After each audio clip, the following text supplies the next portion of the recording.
अस्सलाम वालेकुम वरहमतुल्लाहि वबरकातुहू। जी डियर स्टूडेंट्स, आज हम स्टार्ट करेंगे सेकेंड ईयर का तर्जुमातुल कुरान की बुक का।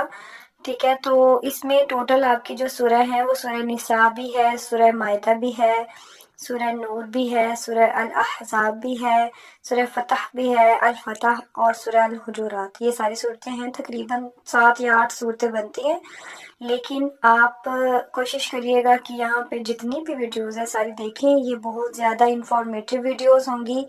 दूसरा, एक तो ये आपके सिलेबस में है और दूसरा कुरान पाक को आपके सिलेबस में शामिल कर दिया गया है। आप बहुत ज़्यादा लकी स्टूडेंट्स हैं कि आपके सिलेबस में अल्लाह ताला ने कुरान पाक को शामिल कर दिया है। तो आज हम स्टार्ट करेंगे सूरह निसा का। तो निसा कहते हैं, इमरातुन कहते हैं एक औरत को, और निसा कहते हैं ज्यादा औरतों को, यानी कि ज्यादा औरतों से मुखातिब हो तो कहते हैं निसाउन। तो चलते हैं, पढ़ते हैं, हम इसका आगाज करते हैं। सूरह निसा कुरान मजीद की चौथी सूरत है। सबसे पहले नंबर पर आती है सूरह फातिहा, ठीक है। फिर दूसरे नंबर पर आती है सूरह अल बकरा, फिर तीसरे पे आती है सूरह आल इमरान, और फिर चौथे नंबर पर आती है सूरह निसा, जो कि यहाँ पे उन्होंने लिखा है कि सूरह निसा चौथे नंबर पर है। इसमें 24 रुकू हैं और 176 आयत हैं। ये सूरत चौथे पारे से शुरू हो रही है। इस सूरत में औरतों के हुकूक के मुतल्लिक अहकाम जिक्र किए गए हैं और इसी मुनासबत से इसका नाम सूरह निसा रखा गया है, ठीक है। आगे है, ये सूरत जो है सूरह बकरा के बाद तवील तरीन सूरत है।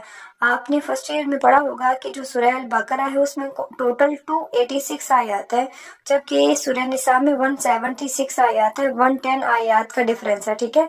110 आयत उसमें ज्यादा है, उसमें कम है। उसके बाद इसका नंबर है तवील तरीन सूरतों में, ठीक है। इसमें गज़वा उहद के शुहदा की विरासत, उनकी बेवा औरतों, उनके यतीम बच्चों की कफालत, यानी उनकी कफालत कौन करेगा उनके वालिदैन की डेथ के बाद, इसके सारे मसाइल जिक्र किए गए। सूरह निसा इन सूरतों में से है जिनको अस्सबउ तिवाल, अस्सबउ अरबी में कहते हैं 7 को, अत्तिवाल कहते हैं तवील तरीन, यानी 7 तवील तरीन सूरतें कहते हैं। इनके बारे में नबी करीम सल्लल्लाहु अलैहि वसल्लम ने फरमाया कि ये मुझे तौरात के बदले में अता फरमाई गई है। हज़रत अब्दुल्ला बिन मसूद रज़ियल्लाहु ताला अन्हु बयान करते हैं कि मुझे नबी करीम सल्लल्लाहु अलैहि वसल्लम ने हुक्म दिया कि मुझे कुरान मजीद पढ़कर सुनाओ। मैंने अर्ज किया, या रसूलल्लाह सल्लल्लाहु अलैहि वसल्लम, मैं आपको पढ़कर सुनाऊं, जबकि आप पर तो कुरान पाक नाजिल होता है। तो नबी करीम सल्लल्लाहु अलैहि वसल्लम ने फरमाया, हाँ सुनाओ। चनाचा मैंने सूरह निसा पढ़ी। जब मैं आयत नंबर 41, सूरह निसा की जो आयत नंबर 41 है उस पर पहुंचा तो नबी करीम सल्लल्लाहु अलैहि वसल्लम ने फरमाया कि आप बस करो। मैंने आपकी तरफ देखा तो नबी करीम सल्लल्लाहु अलैहि वसल्लम की आंखों से आंसू जारी थे। तो ये स्टूडेंट्स इसका शॉर्ट सा तारुफ था। इसके बाद इसका मरकजी मौजू है। चलिए आ जाते हैं मरकजी मौजू की तरफ। सूरह निसा में हकूकुल्लाह यानी कि अल्लाह ताला के हुकूक, हुकूकुल इबाद यानी बंदों के हुकूक, तकवा की अहमियत, औरतों के हुकूक, अहले किताब और मुनाफिकीन के रवैयों की मजम्मत की गई है।